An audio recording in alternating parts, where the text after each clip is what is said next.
Well, joining us on the line now is Sean Kelly, the star and auctioneer of Storage Hunters. Sean, how are you? Hey, I'm doing fantastic. I appreciate you having me on. I understand you're having a well-earned break. Yeah, I'm currently, as we speak, I'm sitting here in Crete, on the island of Crete down in Greece, enjoying some sunshine. And that's because you've been at the Edinburgh Fringe Festival. How was that for an experience? Oh, it was fantastic. I did 50 shows in 25 days. I performed 2 shows a day, 25 days in a row. It was spectacular. It was exhausting. I'd gone around England in June and July, and I performed in 16 small theaters to prepare for it. But what I learned when I got to the Fringe, because it was my first time, there is no preparation until the only preparation for the Fringe is actually doing the Fringe, and then you discover what it's all about. Because, of course, many people know you from Storage Hunters. You've done that for about 15 years, but you've been a comedian before that, haven't you? I think for about 20 years now. Yeah, for 20 years now, I've been doing stand-up comedy. Started off as just a passion and a hobby and just for fun, and then at one point I opened my own comedy club in San Diego. There was one stretch where I performed 7 shows a week, every week for 8 consecutive years. You're bringing your show, Sean Kelly and the Stars of Storage Hunters, to the UK. It's coming all across the UK, really, but near us, it's coming to Leamington Spa on the 4th of October. What's it like bringing a show that's been so successful on TV to the stage? I mean, what kind of challenges do you anticipate arising? Okay, so just to set the record straight, the show itself really has nothing to do with Storage Hunters other than the fact that the 3 of us that are performing in the show are guys from Storage Hunters. Because, of course, it's you, T-Money, and Green Mile, isn't it? Me, T-Money, and the Green Mile. So the thing is like, I met the Green Mile and T-Money in a comedy club nearly 19 years ago. So at one point, once I started doing storage auctions to make money, and so at one point, I taught T-Money how to make money at the auctions. And then as my auctions grew in popularity, I needed a security guard, and the Green Mile was the biggest guy that I knew. But I'd met them both through doing stand-up comedy. So when the time came that I actually got on the TV show, it just seemed natural to bring them both on with me because Green Mile had been working as my security guard. T-Money had been coming and bidding on units. But now that the TV show's over, the 3 of us have just gone back to what we were doing before the shows really took off, which was mostly doing stand-up comedy. My day job was doing auctions, but the passion, the thing that I absolutely loved to do was stand-up comedy, and that was true for T-Money and for the Green Mile. So we're coming to the UK, we're performing stand-up comedy, the 3 of us each doing our own sets, and then the one thing that we are going to do at the end of each show is we're asking audiences to bring some old tat from home, and we're going to auction that stuff off and give 100% of the proceeds to Help for Heroes. You've been involved with that I think your Edinburgh Fringe, a lot of money went to that particular charity. You have a strong affiliation with that charity. Where does that come from? Because am I right in saying that you had military experience in Iraq? Yeah, so I served over in Iraq when I was 19 years old.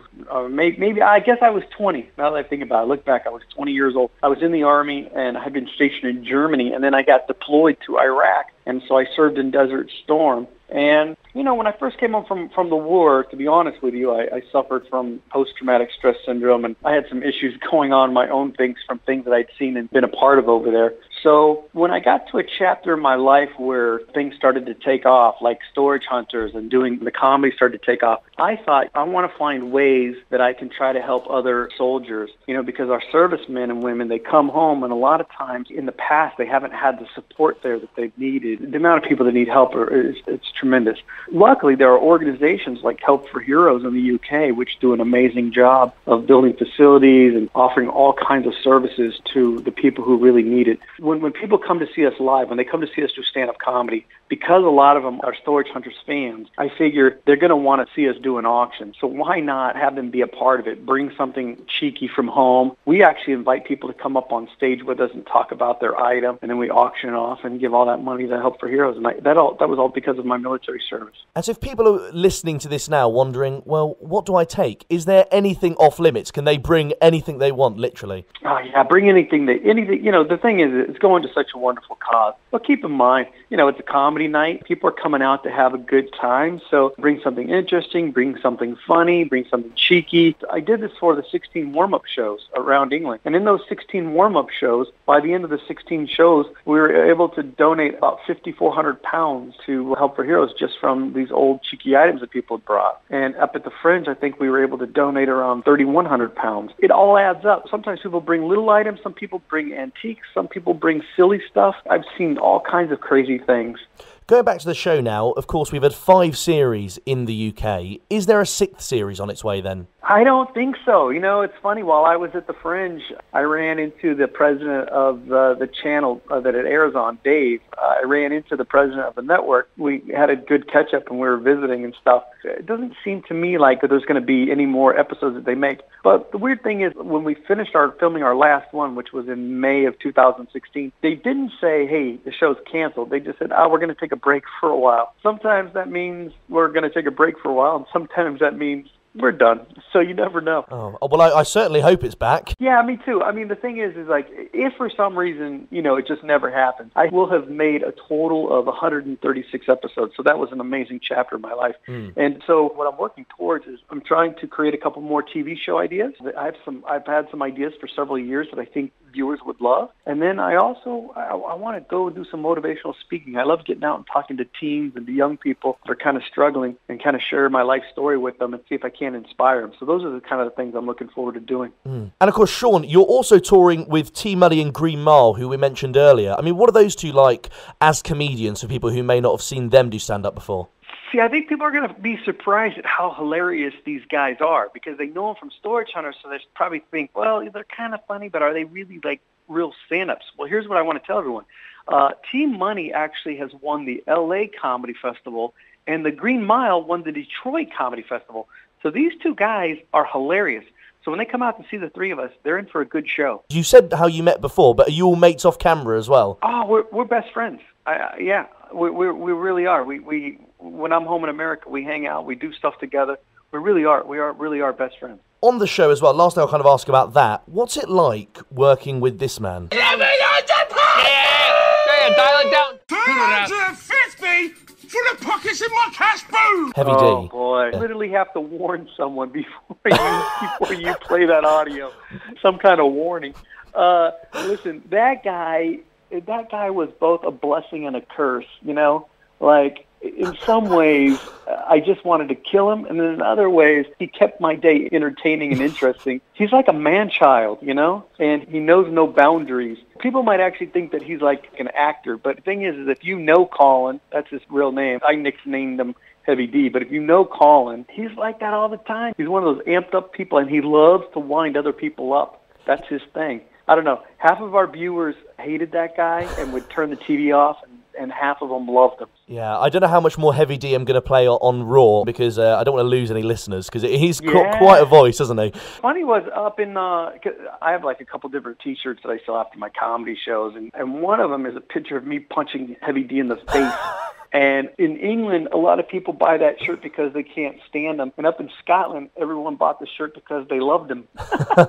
Because over here, of course, he was on Celebrity Big Brother. Yeah. I actually saw like 2 of those episodes, and I cringed every time I couldn't watch them. I would just shut it off. I would just be like, oh, God. He seems like an interesting person to work with. So on the show, what has been the most surprising thing, would you say, that you've sold? Or the most unusual thing? Well, I always like the big surprises, like, you know, you open a storage unit and you find like a cool car. Or over the years, a couple times I've been able to sell airplanes and helicopters. That stuff's always fascinating, cool. But then sometimes it's just the weird collections, the things that people will collect and then put in storage. Is bizarre, you know? You see people who get obsessed with, like, collecting something very specific, and they've got thousands of it, and that's always fun to see. So those have been some of my favorites. My favorite of all time, though, was, and it wasn't on any of the TV shows, it was just one of the storage auctions I was doing in California. And I've told this story before, but it's my favorite. This guy buys a storage unit from me for $125, and inside it, he finds this painting. He brings it to me, and he's like, do you know what this is? And I go, no, but it looked like it could be legit. Anyway, long story short, it turned out to be a really cool piece. After commissions and taxes and everything, that guy made $450,000. Oh, my goodness. And he paid cash for an amazing house in California, yeah. That is crazy, and that can really change someone's life, can't it, getting that kind of money? Yeah, but I'll tell you what, that's like one of the few times I ever saw that happen. I mean, it's just like winning the lottery, you know? Yeah. On your kind of auctioneering style, I mean, could you explain to me exactly what you're saying here? I'm gonna go to half, five, quarter to five and a half, five and a half, 75, 575, I'm gonna 600 pound, 600 pound, I'm gonna 6 and a quarter. You're rolling your tongue quite a lot. I mean, are you saying something? Is it a rhythm that you're trying to keep? Yeah, so basically what I'm saying, if you slow it down, is like, I'll just do it for you in pounds.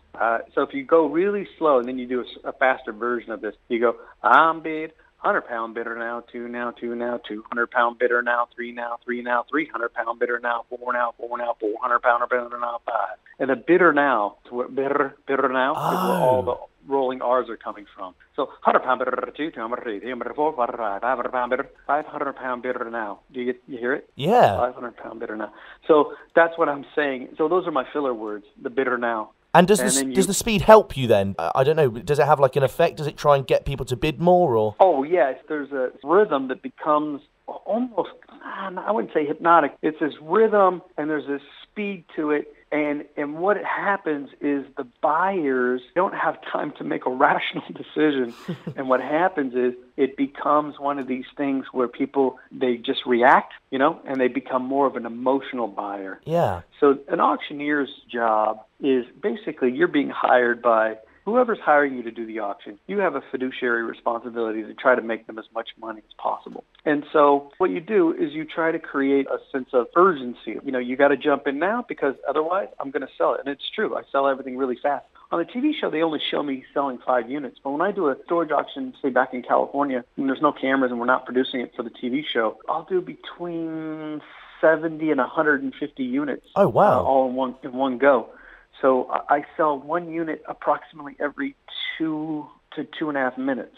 So we line them all up in a parking lot, the boxes, the storage boxes, those big giant wooden ones or the big crates, and we'll put them in a line for as long as you can see, like 100, 150 of them in a row. And we just cut the lock, open the door, let everybody look, and then bid, call, sell it. Go to the next one, cut the lock, open the door, bid, call, sell it.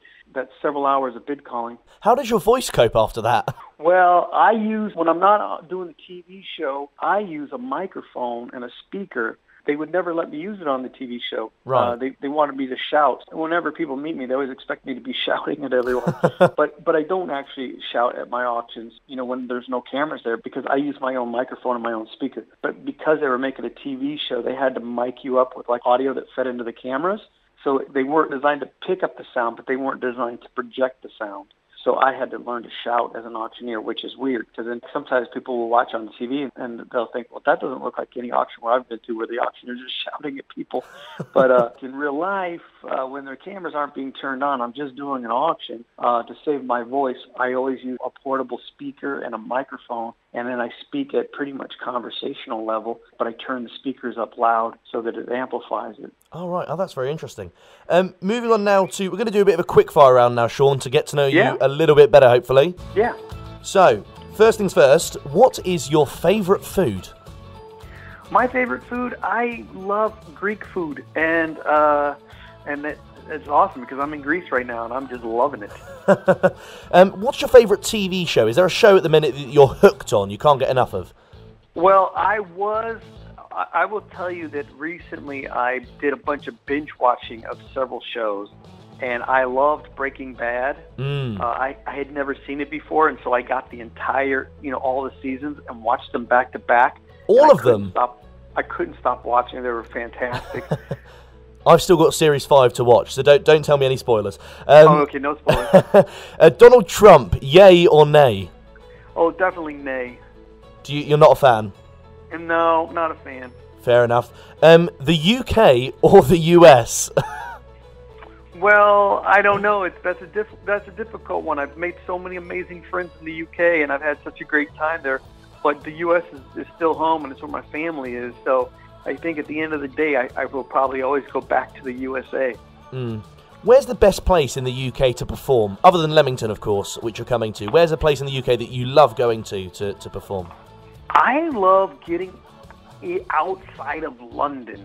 Anytime I can get outside of London and I can get into smaller towns where you just meet people who are just genuine and they want to come out and they want to have a good time and they're not pretentious and they're not You know what I mean? I love going to places like Leamington Spa. I love just getting out and getting out of the big cities and going to the small towns. That's where you meet real people who are out to have a good time. And after each one of our shows, we stick around and we sell some T-shirts, but we take pictures with people, and I try to shake hands and meet everyone that wants to meet me. So you can imagine that at some shows, if there's 200-300 people there, sometimes I spend more time meeting people after the show than the actual 2 hours I spend on stage. What's your favorite sport? Do you have a favorite sport? It's probably not what most people's favorite sport is, but for me, it's downhill skiing. I used to race, and in 1986, I won all Europe in junior men's division in giant slalom. You're the first person to ever ask me that. Really? I think you're the first person that I've ever told that to too. I've kind of kept that as a secret. I mean, not as a secret, but it's something I hadn't thought about until you just asked. We've got an exclusive here on Raw then. What is your favourite and your least favourite British trait? Is it the excessive tea drinking, or is there something that winds you up about the British and something you love about the British? Dude, there's a couple things where that drive me nuts. One of them is when people say to me, "Leave it with me," and they don't do it. They just basically they're just telling you to get lost. And then the other thing, because you guys have got like the nicest ways to tell someone to just, I don't want to say it on the radio, but basically to piss off. You'll say to a person like you go, I'll make a suggestion, and they'll go, can do. I thought that meant we were going to do it. No, that just means that's a horrible idea. We're not using it. The worst thing is, I know I say some of these. What's your favourite thing about the British, if anything? No, I love that the Brits are more than eager to take the piss out of themselves first before anyone else does it. Yeah. And they've got a good sense of humor. And finally, Sean, what is your favourite song? And we'll try and play it for you afterwards. My favourite song? Yeah. Oh my gosh, I have so many favorite songs, but I will tell you this. There are two bands that pretty much I can never go wrong with.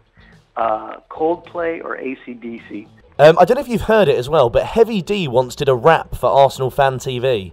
Oh, I heard it. Trust me. Yeah, that's it. I not only heard it, but I went with him to an Arsenal game when people were like surrounding him, and they made him do it again, and I watched him perform it live. Oh goodness, was that fun? It actually was fun. The funnest night was because the thing is, I've hung out with him a few times, and the funnest night actually was I got VIP tickets to go see the David Hayes fight at the O2 Arena, and so I called Heavy D up and I said, "Do you want to come see the Hayes fight with me?" He goes, "Yeah, absolutely." So we'd go, and the fight was over in the first round. Hayes knocked the dude out, and everything was over. So as we were leaving the arena, all these people spotted me, and they're like, "Oh, it's Sean from Storage Hunters." And they all came around, and then as soon as they spotted me, then they're like, "Oh, it's Heavy D." With me, everyone was going, "Hey, mate, can I get a selfie?" And they're like, "I love you, you're great." With Heavy D, one dude just sucker punched him right in the face, and people were just shouting "boom" at him. And oh my goodness! What was funny is the police came and they arrested Heavy D, even though he's the one that got punched in the face. He got arrested? He got arrested, taken to jail, and they didn't release him until they watched the CCTV to see that he didn't instigate it, that he was actually the victim. Oh my goodness. Well, you learn something new every day. Yeah. Sean Kelly, we could probably talk for hours. That was fantastic. Thank you very much for joining me. And remember, if you want to see Sean Kelly and the stars of Storage Hunters, it's coming to the Leamington Spa Centre on the 4th of October. You can get tickets www.warwickdc.gov.uk/Royal Spa Centre to pick up your tickets. Sean, thanks for joining me. Oh, it's my pleasure. Thanks for having us on. Sold to Raw.